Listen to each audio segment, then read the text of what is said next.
was supposed to encourage me, but now I have performance pressure. Thanks for introducing. I don't have anything else to introduce myself. My English might be broken. I use the excuse that English is my second language till date, and I'm going to use it even after 50 years in Canada. Okay, so cultural sensitivity. I'll not say that when I came as an international student, I experienced that other people were ethnocentric. There are times when I'm ethnocentric as well.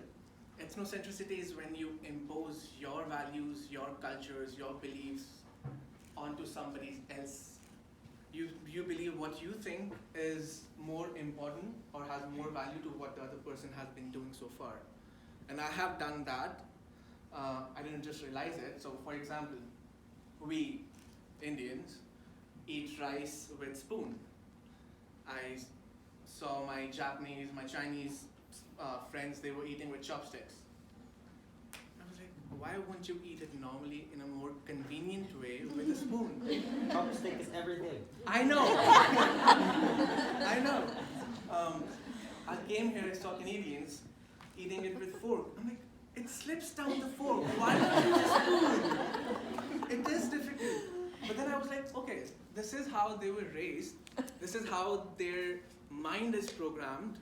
And I've been doing the same thing for the last 25 years.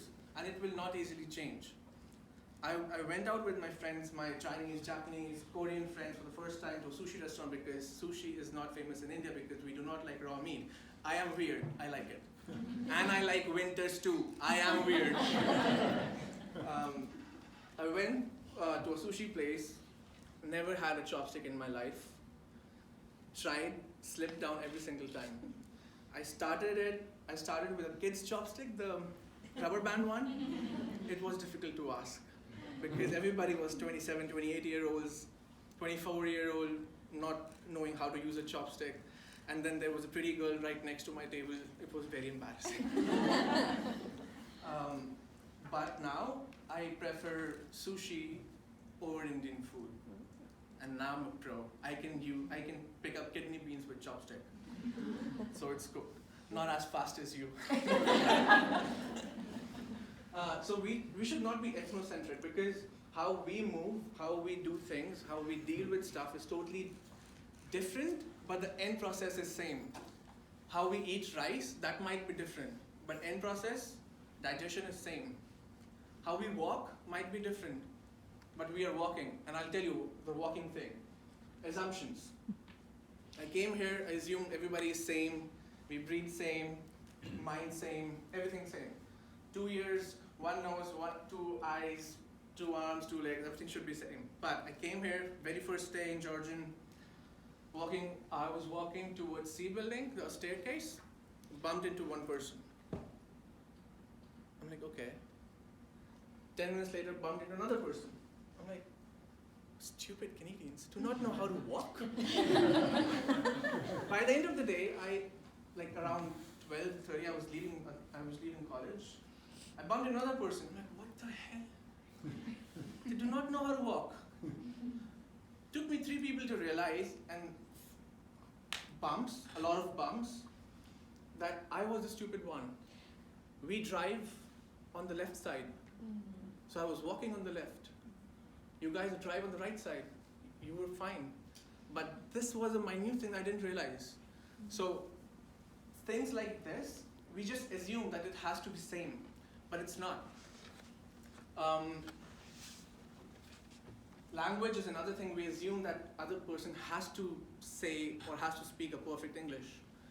But how many, if I think I want to do my MBA in Korea, Taiwan, why do I expect the other person should speak English? Is it a global constitution somewhere written that everybody should know English? It is difficult to come to a place where English is not your first language and still learn in a different language. And you're leaving everything behind you. So I'm not trying to say that I want something, I want a battle, but it is a bit difficult. And the most important thing is not to assume what we know. Be curious. When you're dealing with students, or any international immigrant, it's immigrant, okay. See, when you're dealing with an immigrant international student, be curious. You are not offending anybody by asking questions. You're just eager to know things. This is the perfect way in which you can improve yourself. Okay, if you're in a class and you see that a student is doing a certain thing differently, why? Ask, because that might be the learning for the day of the day for you. Knowing the unknown. You have seen this picture a lot of times. So when you see a person, when you meet a person, these are the things that you know. You think that you know about them, the behavior, the language, the action, the gender, race, but the life experiences, religion, the culture, the values that they have, these are the things that the more you get to know the person, the more you'll know. Okay, for example, you're in a class, you're a faculty member, and you have to give the students a project, and the project should be a group project.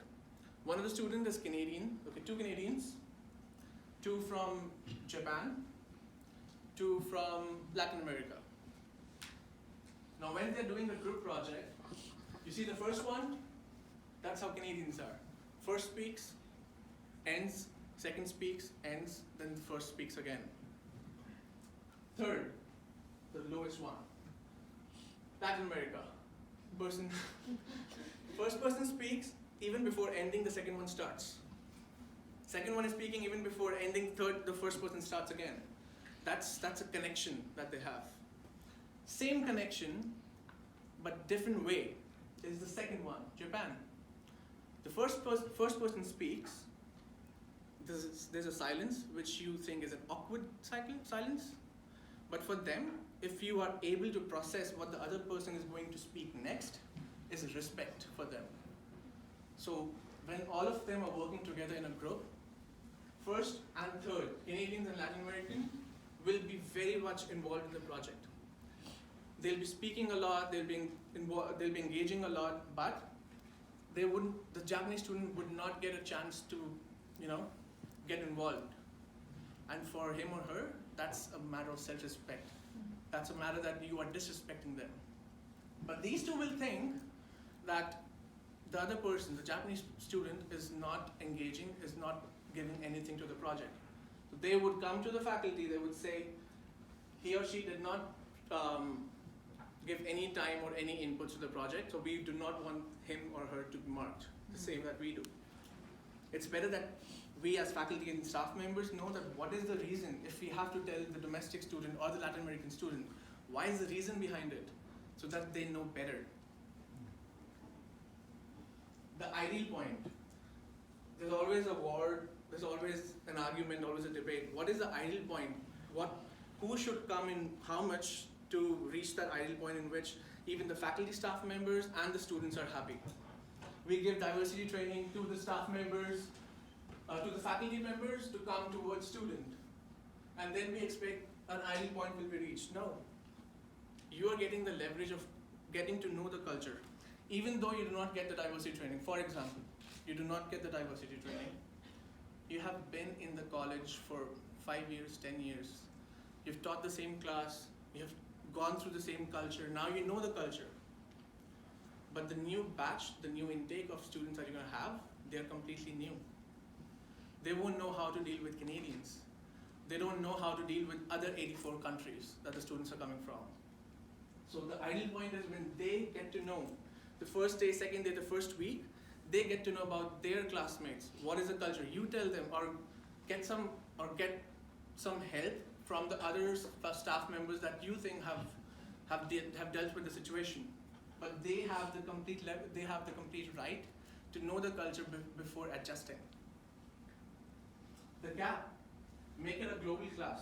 When I was studying international business, my professor subject was global marketplace, and he started giving the example of a company called Lululemon, which is very funny to pronounce.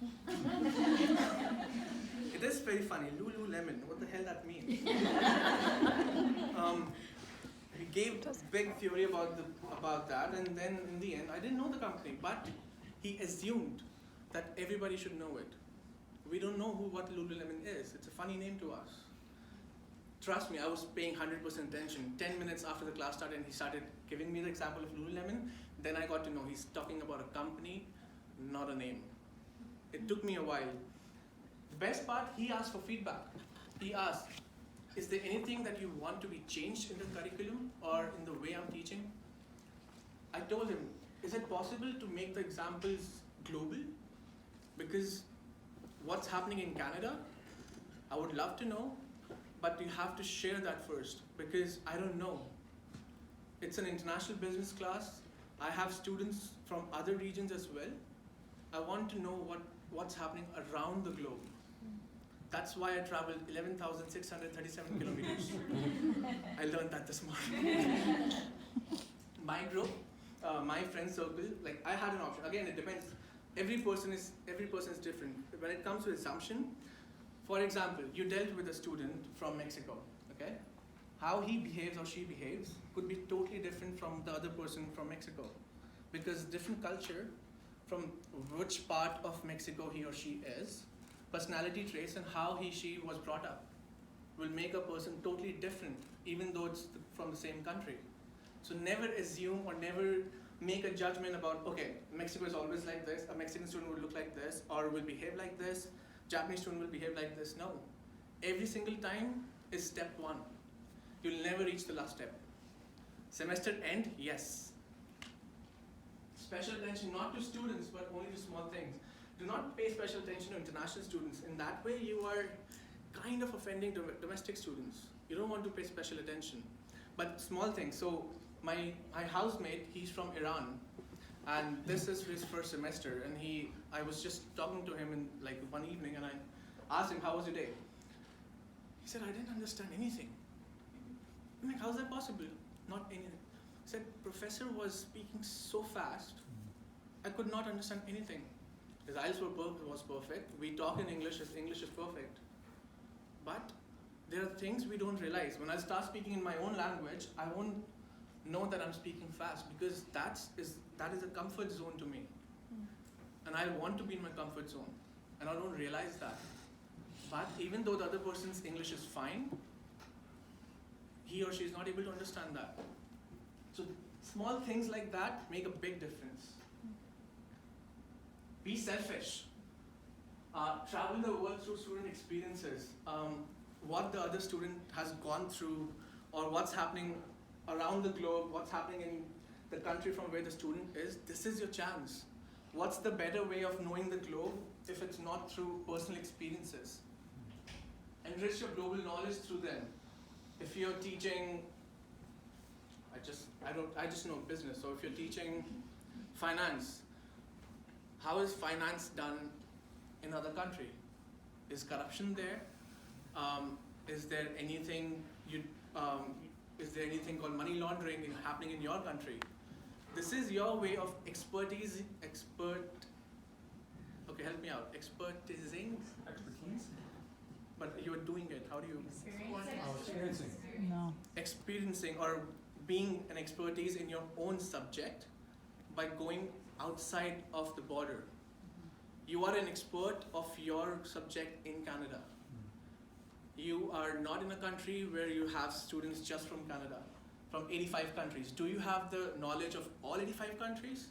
Now your knowledge is not in a classroom. The world is here now. So you have to make your knowledge according to that. Be Canadian parents, mentors to your students. My uncle, my brother, he graduated 15 years ago from Georgian. And when he was here, he was living with Canadian parents. So till date, Father's Day, Mother's Day, Christmas Day, Thanksgiving, New Year's, we all celebrate together. So it's been 15 years. That leaves a big impression. And it's not just that. They are not infants or babies, the international students. They're not infants or babies. They are infants, but with all the knowledge. They know how the thing has to be done. It's like Monopoly. We all have played Monopoly, right? But every time we meet a different person, there's a different rule. It's strange. It's so strange. The game is same. my colleague used to say this, Michael Aguma, the game is same, but the rules are different. That person knows how to study, but he or she doesn't know the way to study here. I learned the hard way about plagiarism. I'll tell you, I did my bachelor's in engineering in India, and in my third year, my professor said that plagiarism should be less than 15%. Nobody told me what plagiarism was. All I knew was I had to bring my project report less than 15%. What I did, wrote everything in Microsoft Word, transfer the document into JPEG, put the JPEG back into Word document, 0%. That was my solution to plagiarism in India. That's why it is difficult for students to understand plagiarism here. So we have to tell them that thing. Opportunity for free travel.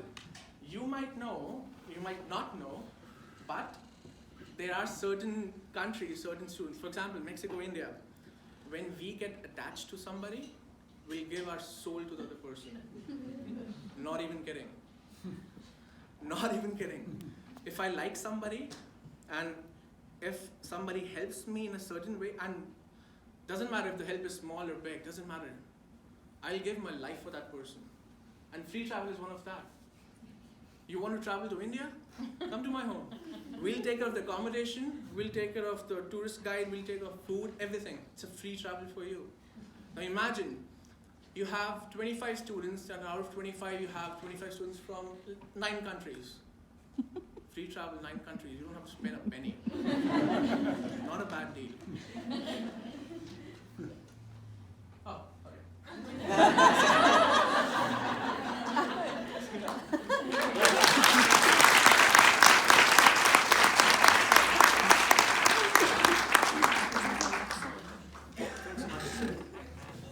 Such an important message, such a timely message. I was just in a 3-day training, so was Steve.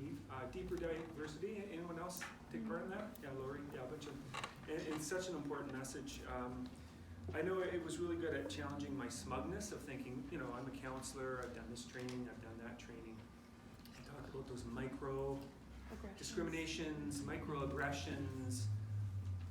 Sometimes it's really subtle, right? And I think the word curiosity is really important, to stay curious instead of just lumping people together. I think it's really easy to do that. So thank you so much for that message.